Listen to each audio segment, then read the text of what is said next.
Sirin. Muhammad bin Sirin ini teman-teman sekalian, orang yang terkenal dengan takbir mimpi. Ini muridnya Abdullah bin Abbas, Abdullah bin Umar. Ini tabi'in yang terkenal dengan ilmu yang sangat luas. Muhammad bin Sirin ini seorang pedagang. Dan teman-teman tentu bisa ambil pelajaran, kalau pedagang bisa ambil pelajaran dari kisah ini. Dia beli kios, kalau kita toko tentunya, di satu pasar di Irak.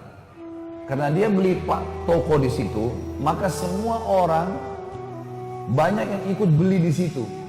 Karena ada dia. Muhammad bin Sirin ini, kalau kita seperti sekarang Majelis Ulama Indonesia. Jadi apa yang dia beli, orang semua anggap halal. Orang beli semua. Orang juga banyak beli toko di sebelah dia karena tahu kalau ada masalah agama tinggal tanya.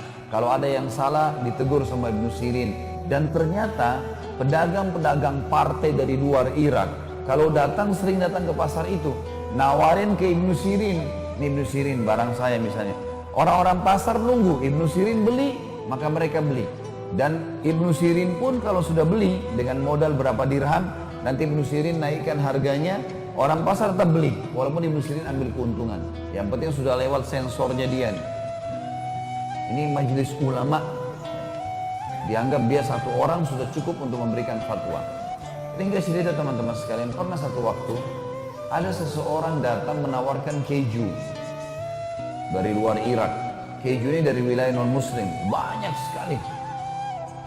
Berpuluh-puluh kuda ini, banyak. Ya.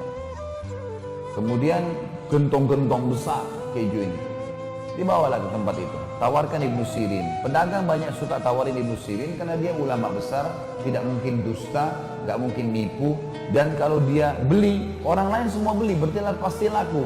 Plus juga dia kalau nagih cuma nagih kepada satu sumber saja. Ibnu Sirin nggak perlu nagih kepada orang lain. Tawarkanlah keju. Ini keju Ibnu Sirin, modal saya sekian, saya akan jual kepada anda sekian. Selisihnya ini, gitu kan, ada penjualan, dan anda bisa jual ke orang pasar sekian, dan orang pasar bisa jual sekian, karena harga pasar di luar ini begini sekian. Mereka masih punya untung semuanya. Selisih antara harga dia dengan harga yang dia akan jual nanti, itu bisa untung sekitar 40.000 dirham waktu itu. Kurang lebih ratusan juta lah kalau kita sekarang rupiah ya. Ini untung langsung cash. Orang-orang pasar semua pada ngumpul di situ, nunggu Ibnu Sirin beli, kita beli nih. Keju makanan pokok orang di Jazirah Arab, mereka utama makan keju sama roti gitu ya. Maka Ibnu Sirin pertanyaan pertama teman-teman sekalian adalah, halalkah kejumu ini? Pertanyaan pertama itu, halal kata kejumu? Karena Allah suruh kita makan yang halal. Halal kata kejumu ini?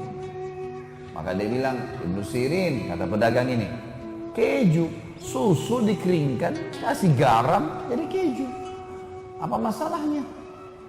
Kata Ibnu Sirin, tidak demi Allah. Keju orang-orang non-muslim itu bisa dicampur dengan lemak-lemak hewan yang haram. Babi lah, anjing lah, atau apalah, gak bisa.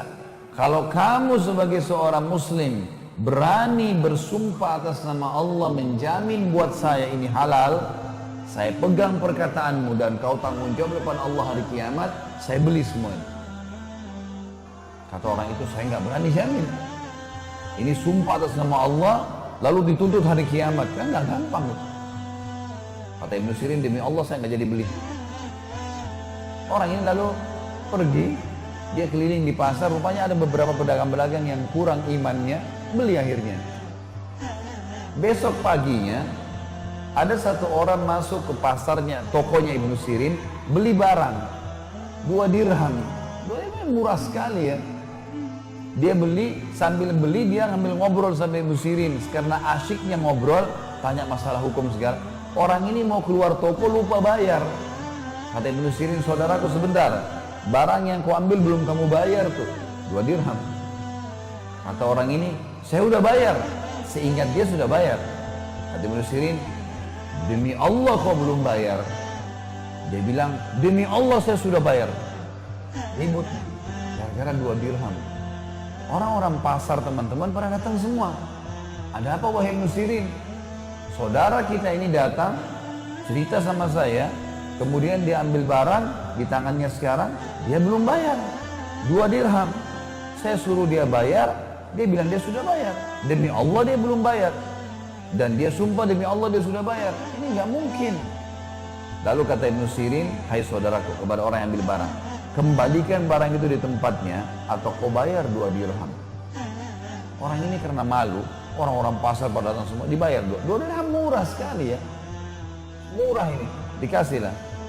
Setelah orang semua pergi, orang itu pergi, orang-orang pasar tanya, wahai Ibnu Sirin, ini saksi bahasa kita. Wahai Ibnu Sirin, kami nggak bisa berpikir, nggak bisa nangkap ini, nggak connect nih. Kemarin Anda menolak 40.000 dirham karena syubhat, nggak jelas halal atau haram. Anda tinggalkan 40.000 dirham, ratusan juta. Sekarang Anda bersumpah atas nama Allah untuk 2 dirham, nggak connect. Gimana caranya? Berikan kami pemahaman. Kata Ibnu Sirin, iya demi Allah, saya akan bersumpah atas nama Allah atas 2 dirham itu. Karena saya tahu dia belum bayar. Berarti dia akan makan sesuatu yang haram. Dan Allah akan hukum saya karena saya tahu dia belum bayar. Serta dia juga akan dihukum sama Allah karena makan yang haram. Tidak penting keuntungan bagi Ibnu Sirin. 40.000 dirham haram, syubhat. 2 dirham tadi majid masalah. Maka harus saya ingatkan. Masalah sederhana ya. Tapi lihat bagaimana orang yang sudah mengenal Tuhannya teman-teman, dia hati-hati sekali. Kejadian yang kedua, beberapa hari kemudian datang seorang pedagang madu ke tempatnya Ibnu Sirin. Madu ini teman-teman dibawain satu gentong besar, 250 kilo madu. Dibawa, mungkin berlipat ganda dari besarnya meja ini. Datang tawarin Ibnu Sirin, saya ada madu. Kebetulan Ibnu Sirin waktu itu baru belanja untuk tokonya. Sudah penuh tokonya ini dengan barang-barang. Maka yang terjadi teman-teman sekalian, Ibnu Sirin, orang ini bilang, Ibnu Sirin saya punya madu, belilah. Kata Ibnu Sirin, saya nggak ada duit sekarang, cash nggak ada. Toko saya baru penuhin, lihat aja penuh barang-barangnya. Kata orang itu, baiklah, jatuh tempo nggak masalah, 3 pekan. Ibnu Sirin, baik, jatuh tempo silahkan. Sudah, gentong itu ditaruh teman-teman sekalian di situ. Malam hari, waktu mau tutup toko, seperti biasa kita kalau sudah mau tutup toko, Ibnu Sirin lupa tutup gentong madu itu. Ada tutupnya, dia lupa tutup. Jadi terbuka. Besok pagi dia waktu buka toko, ditemukan ada bangkai tikus. Ada tikus kecil rupanya, masuk ke madu itu, melengket, gak bisa keluar, mati. Di atas madu itu. Gentongnya besar sekali ya. 250 kilo, tikusnya kecil, mati di situ. Ibnu Sirin teman-teman waktu masuk ke toko, kemudian lihat tikus itu, kira-kira kalau anda menjadi Ibnu Sirin, apa yang dibuat dengan madu itu? 250 kilo madu gentong besar, tikus kecil mati di atasnya.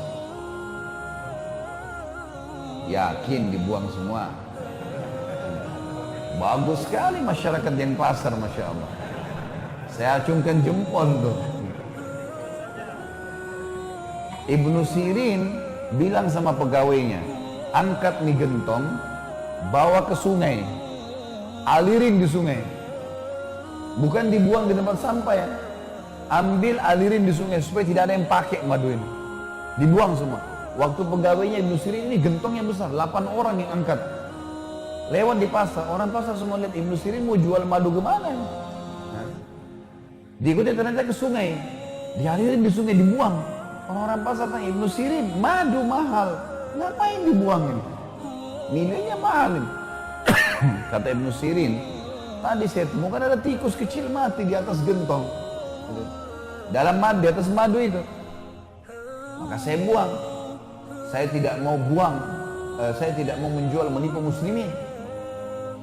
Maka kata mereka, Ibnu Sirin, tikus mati, tinggal tarik tikusnya, ambil sekilo 2 kilo, buang. Ngapain satu gentong dibuang semua? Apa kata orang yang sudah mengenal Tuhannya teman-teman sekalian? Masalah sederhana tapi pekah sekali. Kata dia, demi Allah, saya tidak pernah punya jaminan. Adakah di antara kalian yang bisa jamin buat saya tetesan madu mana yang kena dan tidak kena dengan bakterinya bangkit tikus itu? Sekarang kalau kayak kalian bilang sekilo 2 kilo saja dibuang, yang tersisa dari mana saya tahu madu tetesan mana yang tidak kena atau kena? Lalu saya jual kepada muslimin, ternyata ada yang kena bakteri itu. Maka saya dihisap oleh Allah hari kiamat. Demi Allah saya tidak mau jual. Buang semua. Ini luar biasa. Baik, berjalan waktu. 3 minggu kemudian, Ibnu Sirin karena ini kan mahal ya, dia akhirnya keuntungan tokonya dikumpulin untuk bayar madu ini. Baru terkumpul setengah dari nilai madu. Pemilik madu datang, oh Ibnu Sirin saya mau nagih. Dia belum tahu kisah nih.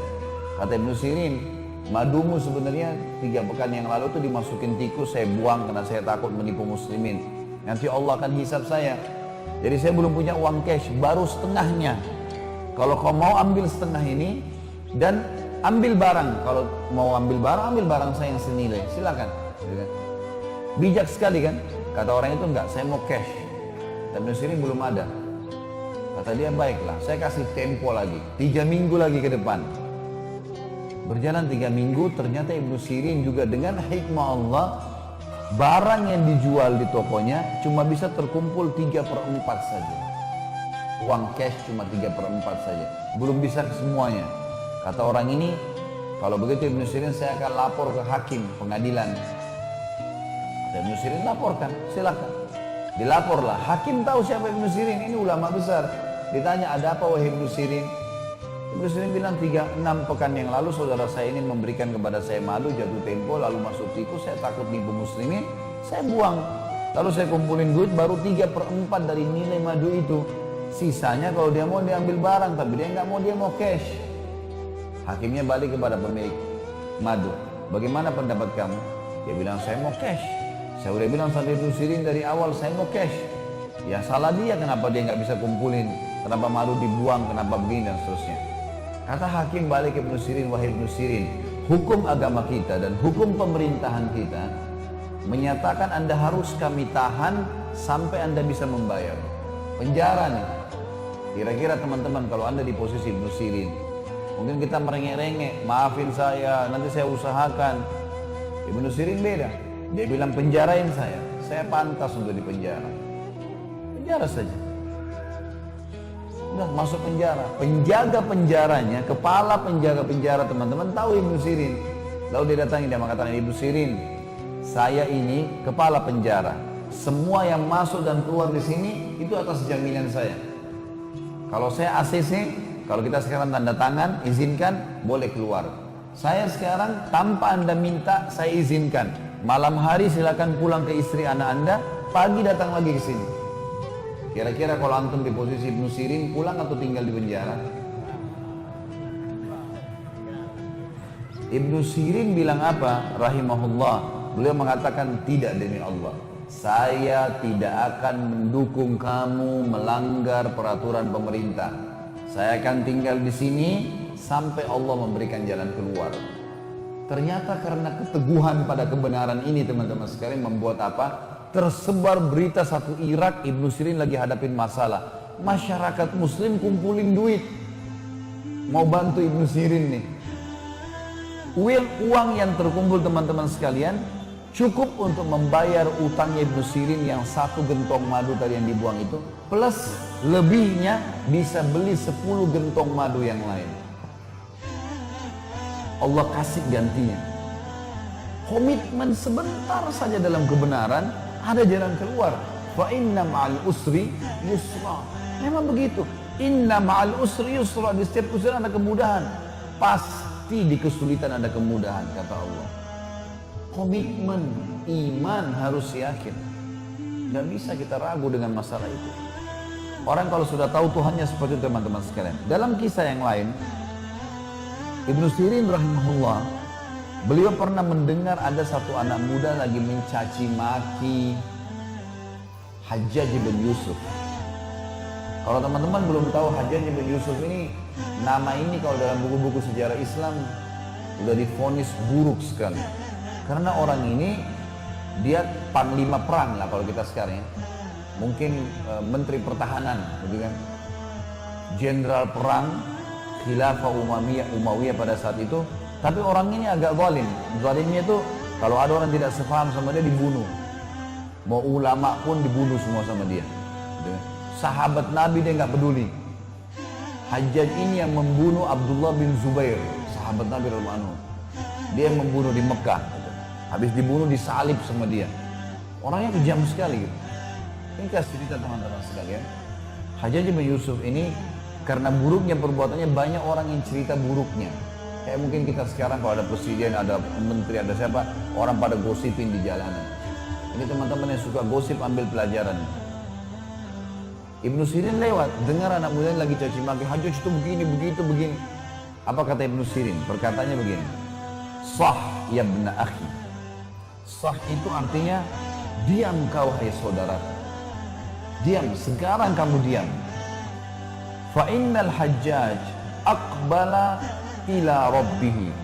Sesungguhnya Hajjaj yang sedang kamu ceritain itu sedang menuju ke Tuhannya.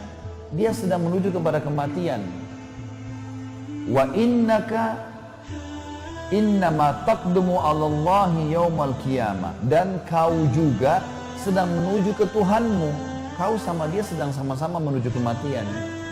Dan pasti kamu dan dia pada hari kiamat dipertemukan oleh Allah. Di mahsyar ketemu nih. Apa kata Ibnu Sirin nasihatnya?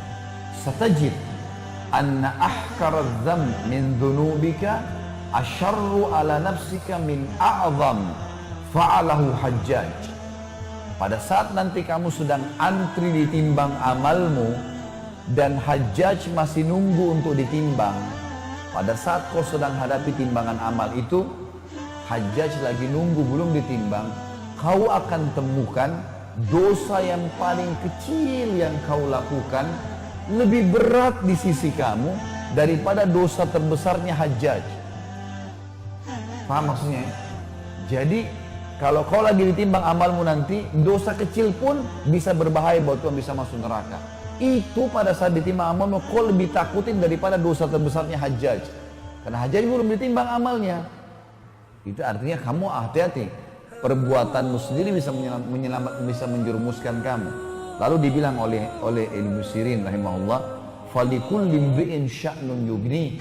Setiap orang bertanggung jawab terhadap apa yang dia lakukan. Setiap orang akan bertanggung jawab terhadap apa yang dia lakukan. Wa'lam, ketahuilah, kata Ibnu Sirin, annallaha azza wa jalla sayakhtassu minal hajjaj mimman zalamahum wa yakhtassu lil hajjaj mimman yadhlimuna. Dan ketahuilah, pasti Allah akan mengambil dari Hajjaj hak-hak orang yang telah dia zalimi. Hajjaj pernah bunuh orang, pernah caci maki orang, pernah mengambil haknya orang lain. Allah pasti akan ambil hak orang lain dari dia, pahalanya dikasih ke situ.